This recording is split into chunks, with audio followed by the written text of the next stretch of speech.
Nahame, Namaste, Namaskar, Sat Sri Akal, and for all the brothers and Muslim brothers and sisters, Assalamu alaikum wa rahmatullahi wa barakatuh. So first of all, I'd like to take this opportunity to thank Samsia and his family for inviting me to come here to share the knowledge with you. For those of you who don't know who I am,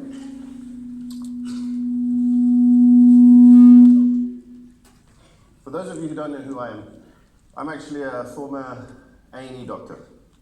I worked as a A&E doctor for 15 years, and then I went into naturopathy. And my story starts like this, is that I was working in a hospital in an A&E department with a good friend of mine called Mark Tan. And both of us are A&E doctors, and both of us had a similar viewpoint about how medicine was being practiced. One of the things that we found frustrating in our A&E departments were people who are coming in who are on multiple medications. Hands up anyone here who is on multiple medications or who know anyone who's on multiple medications. There's quite a few. I mean, in the Western world, there's quite a lot of people. So I would say that we're kind of losing the battle against chronic medicine. But I'm not saying that the drugs are wrong, but I think what I should be saying is that we could be doing a lot more in terms of helping people before we start resorting to medications. Now, one of the things I said before is myself and Mark, we both embarked on this journey together. And as a matter of fact, you are my extended family because you are part of that. So what actually I did was I actually came on this stage 6 years ago, and I actually said to you all, I apologize on behalf of the medical community for all the everything that we did to you that was bad, or everything that we did to you that was that made you ill, and we didn't listen to you, and all of these kind of things.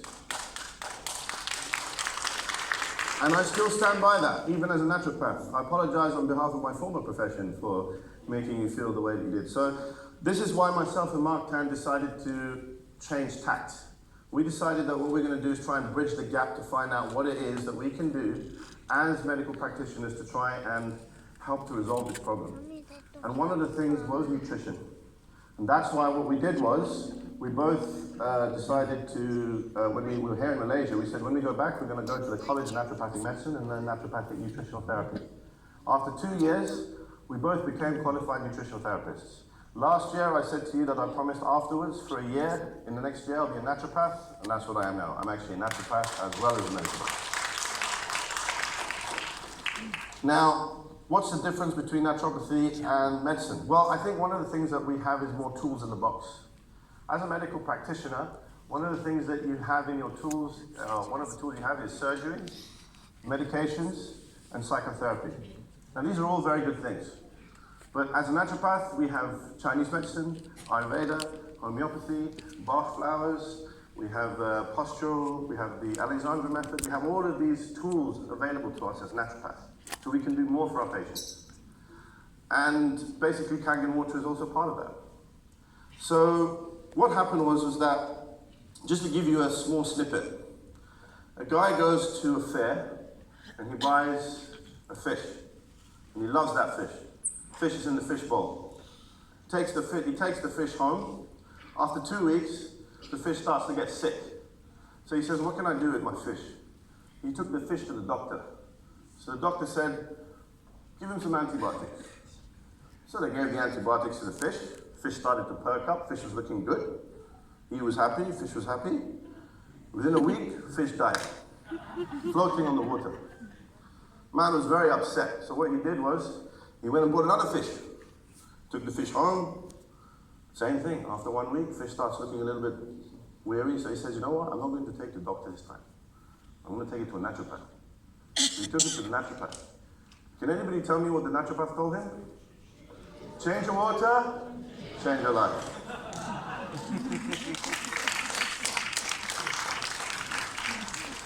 So that brings me to a very convenient subject, the subject of water. Now, who was the father of medicine? And what did Hippocrates used to say? Let thy medicine be thy food, yeah. Hippocrates was father of medicine. He said, let thy food be thy medicine, let thy medicine be thy food. I would say that the compass heading in medicine has changed drastically since then. And the reason for that is because it has suffered from three main winds: law, politics, and capitalism. These are the three things that have affected medicine. Yeah. And they've also affected the agricultural industry. So what we have decided to do in naturopathy is that we can actually go back to that way of thinking. And that is what we are doing now, and that is why now I'm part of one of the best clinics in London, which we've opened up, which embraces some very, very superior technology to help in order to advance our ways in medicine. And I'll be talking a little bit about that later. But where does water come into all of this? Or where does Kangen water come into all of this? Well, one of the things that people are going to ask you is, where are the studies to show that? Where is the proof that this water is great? Has anybody had those questions thrown at them? Yes. It's a very common question, and rightly so. In medicine, we have something called evidence-based practice. And evidence-based practice is good, it's important. It defines us, it's something which we need. We rely on mathematics, we rely on some of these very sophisticated ways of testing in order to be able to justify why the water is good. So for example, when you have a study, you split the room up into two. You give this guy's drug A, and you give these guys the control. If drug A improves or is better than the control, then you pass the drug. Obviously, there are side effects. However, let's look at that slightly. Let's look at that in a more sort of critical way. There are many different things with it. There's many problems with that. First thing, who's funding the actual study? Because whoever's funding it, that is going to be a conflict of interest. That's the first thing. The second thing is everybody biochemically the same? No, because you're going to have people taking the drugs who are going to, some of them are going to process it, some of them not. Have anybody heard of something called 23andMe? It's basically a saliva test you send off to Florida or California, and they send you back a breakdown of the enzymes that break up which enzymes you have, which ones are not, and everybody's biochemically different. So that's another problem. And another bias comes to the law. There is a law that says that the only cure for a disease is a Dr. U.G. Yeah? Now, can anybody think of what the implications of that is? There's an implication around the word drug. There's an implication around disease. And there's an implication around the words only cure. Yeah? Who makes the drug? Who defines the disease? My old job, yeah? An only cure. What do I mean? Yeah? The only cure, that's the law.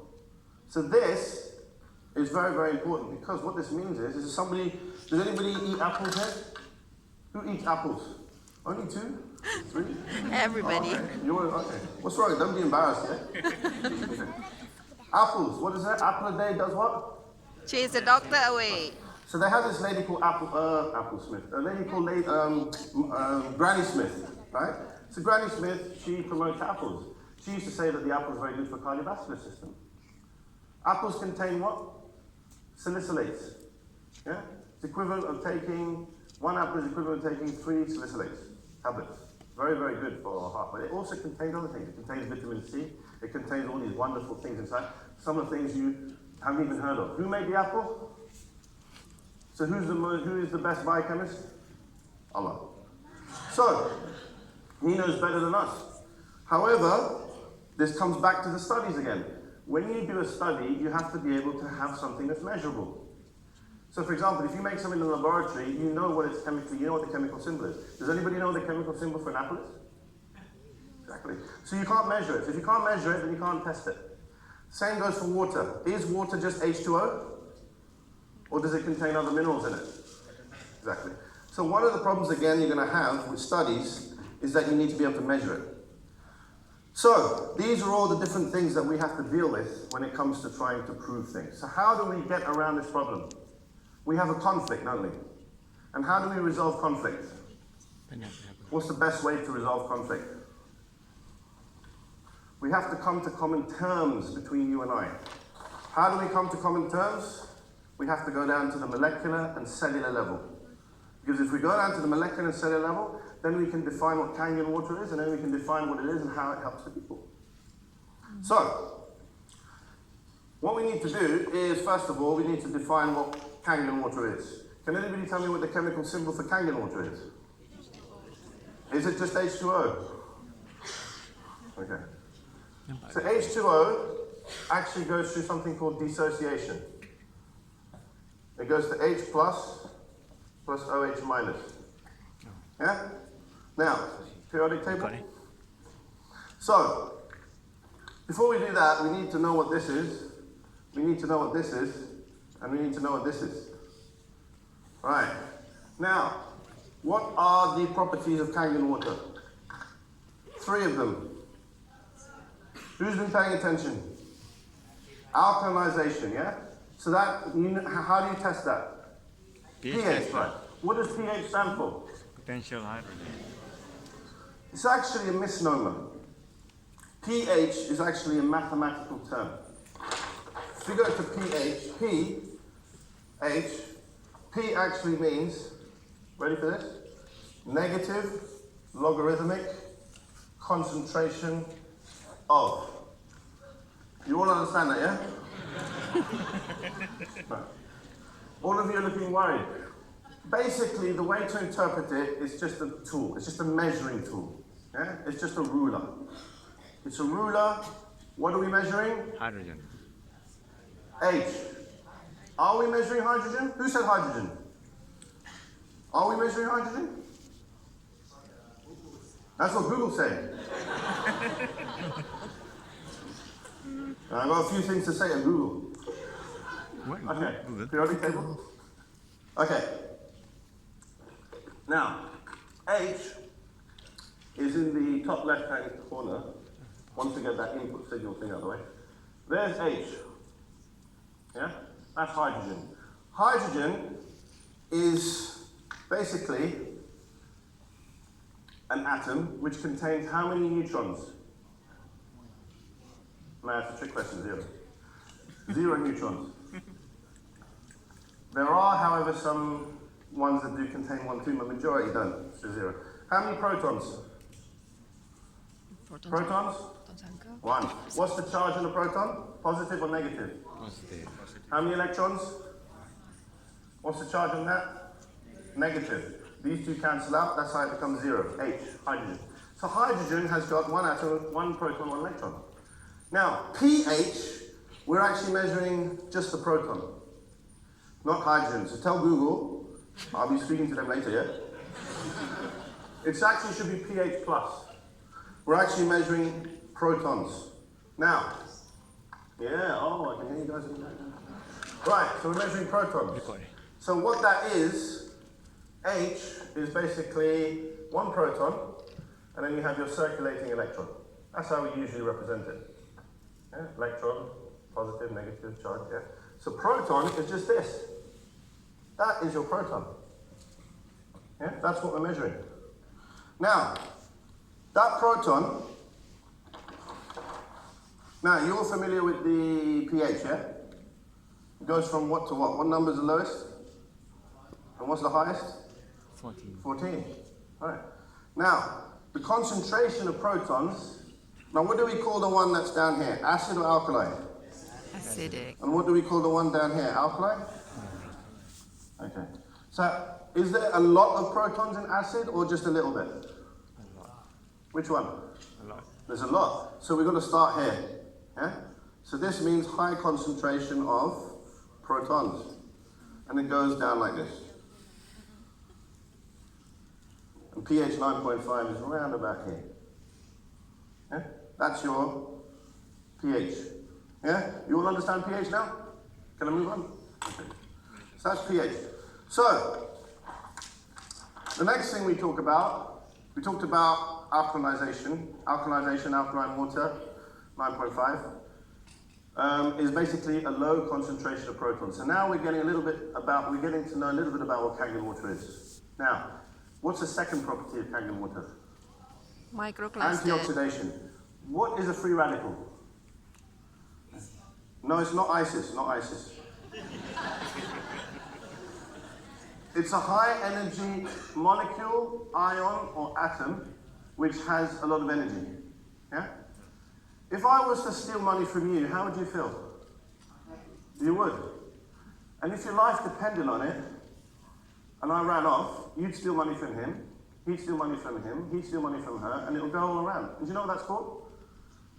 Well, some people call it capitalism. It's called a chain reaction. Yeah? And that's basically what a free radical does. Now, in what form does the most powerful source of energy in the universe exist in? Sun, yeah, go on. Any advances on sun? Love, exactly. Love. It's just plain love. Now, the law of power of attraction says that if you give out love, what has to come back? And it doesn't matter when, it doesn't matter if, but what you must not do is what? Expect, not steal. Expect. You shouldn't expect. So you have to give out unconditional love. Would anybody like to see how Kangen water actually embodies that? Okay. So we've got to go back to our friend hydrogen. H. Yeah? Now, we know that hydrogen, as we said, is here. That's the drawing. 1 proton, 1 electron. Now, when it has 1 proton, 1 electron, is this atom happy? Is it happy? No. It's not happy because it has an unpaired electron. So we need to join it with another one to form H2. This is H2. Now why did I mention H2? Because Kangen water which you drink, remember that diagram I drew before, which the H2O, which dissociates? Goes from H2O, goes to H plus H minus, plus OH minus. In Kangen water, we lose this, the one that we drink. So we've got more of this. Okay? So Kangen water actually contains OH minus. This, H plus, actually gets joined to 2 electrons to form H2. This plus this is Kangen 9.5. Okay? H2, active hydrogen. Now, free radicals. Periodic table.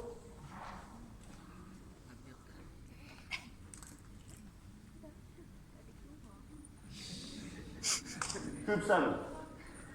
Fluoride, chloride, bromide. Fluoride is the most electronegative atom in the periodic table. How many electrons has it got in its outer shell? I'm not going to ask you about protons because you ballsed up the first question on the neutrons. How many electrons does fluoride have in its outer shell? What group is it in? That's a big clue, that. 7. So, it's got 7 electrons in its outer shell. 1, 2, 3, 4, 5, 6, 7. Is this atom happy? Why not? It has an unpaired electron. So what we need to do is we need to satisfy this fluoride. Yeah?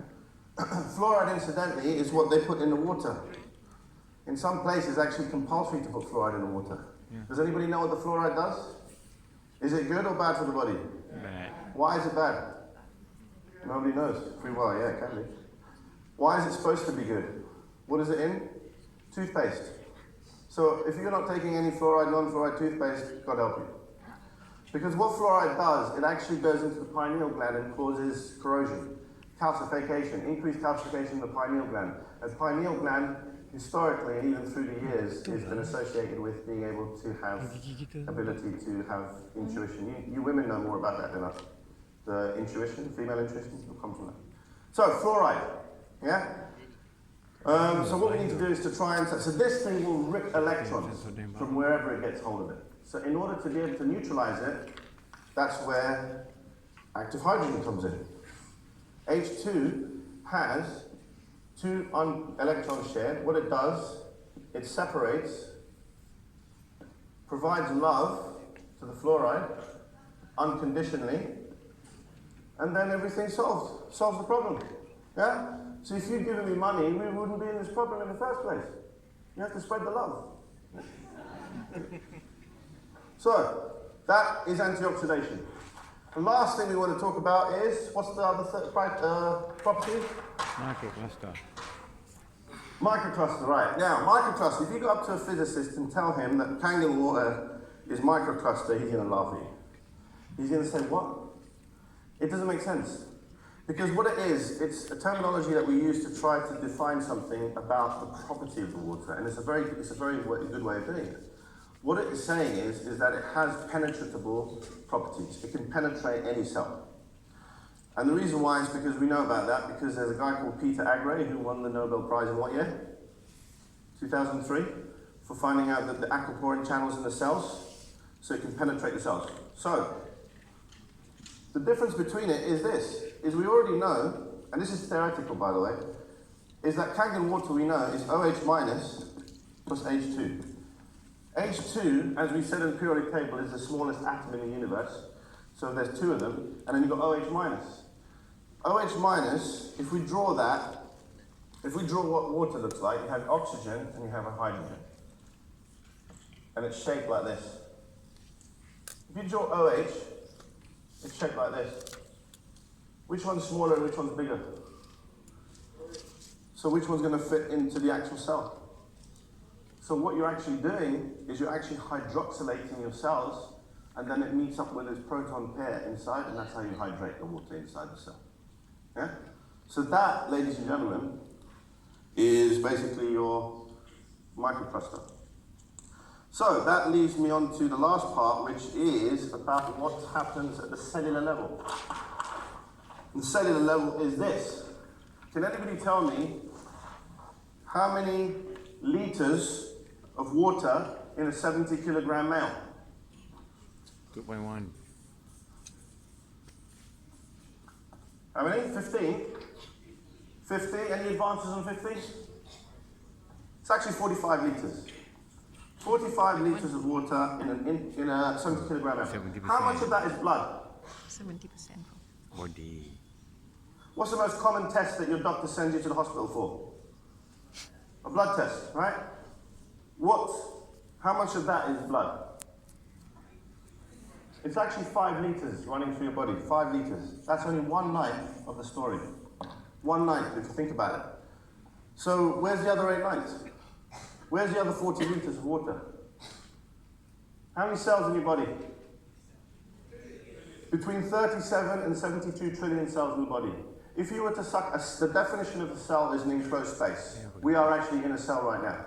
If we were to take every single one of those cells and extract all the fluid from each one of them, you would get 25 liters in the intracellular space. That leaves 15 in the extracellular space, which is known as the interstitial fluid. Now, at my clinic, we have a machine that can actually measure the interstitial fluid in our body. And it actually can now this is where the studies come in. We can actually show that by drinking Kangen, we increase the intracellular fluid in our bodies. Yes, wow. So anybody who drinks this water will actually increase the fluid intracellularly, and therefore what happens if you do not increase the fluid intracellularly? What happens if your extracellular fluid is more? Anybody know what happens to the body on a physiological level?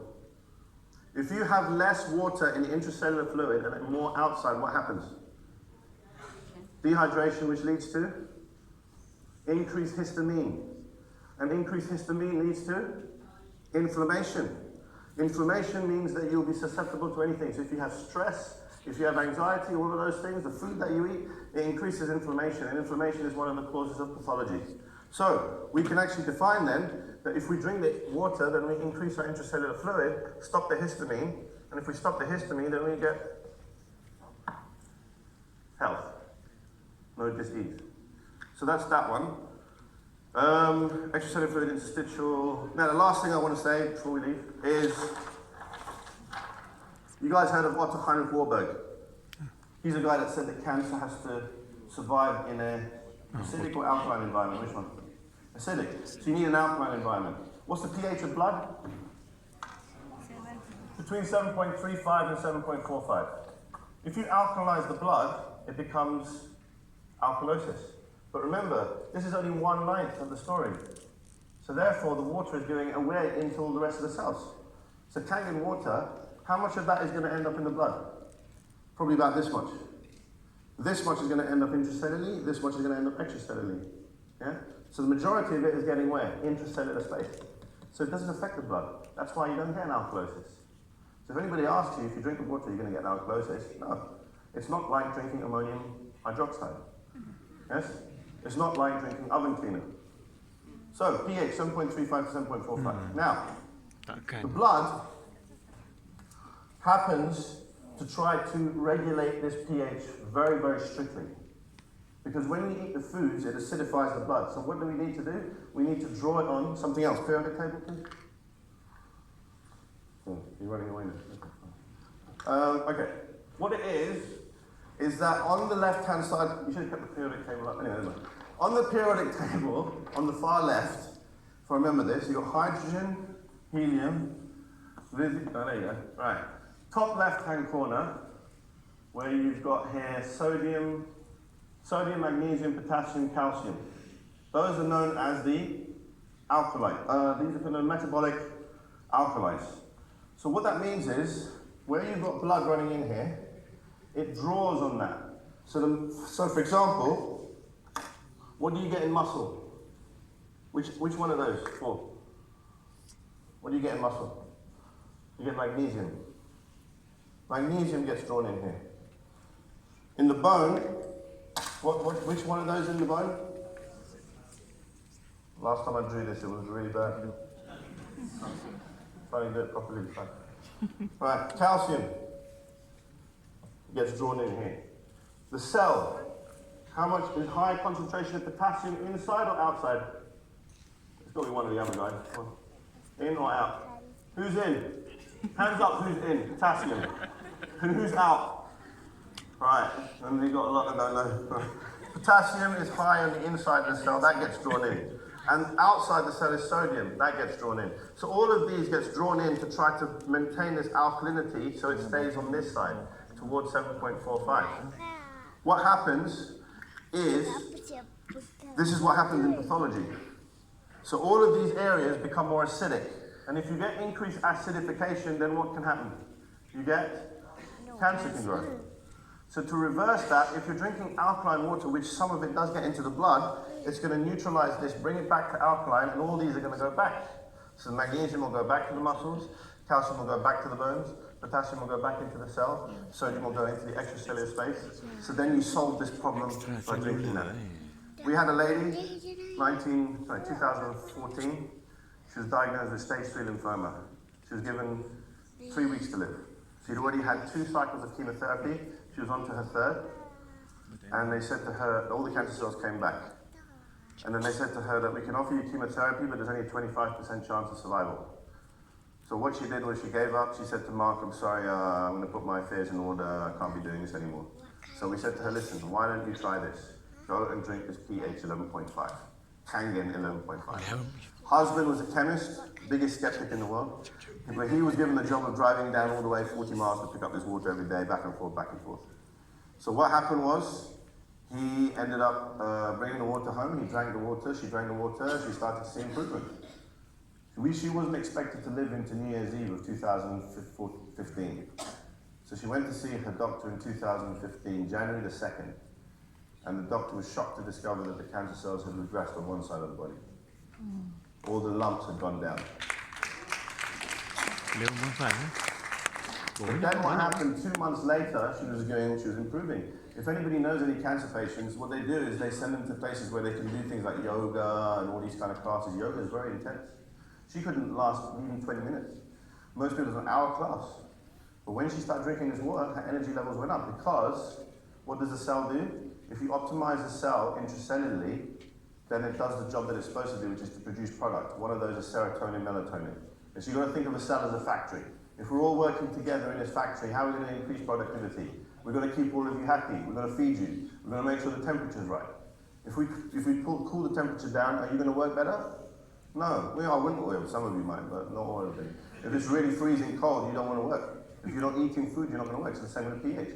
So you optimize the pH, produces serotonin. Serotonin is for energy, melatonin helps you sleep. Those are the two side effects of carrying water.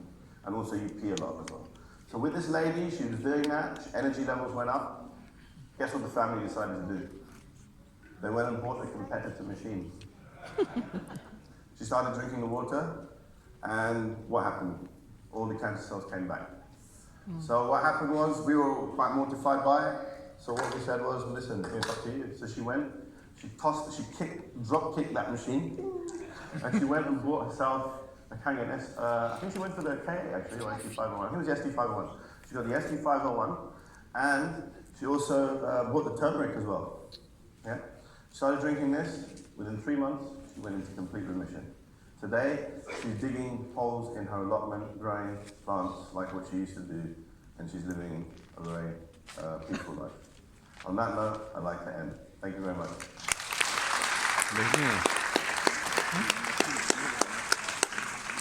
All right. Ladies and gentlemen, can we give him a massive round of applause? Bagi tadi ada bermimpi tadi lagi sendiri Buat sini highlight ni.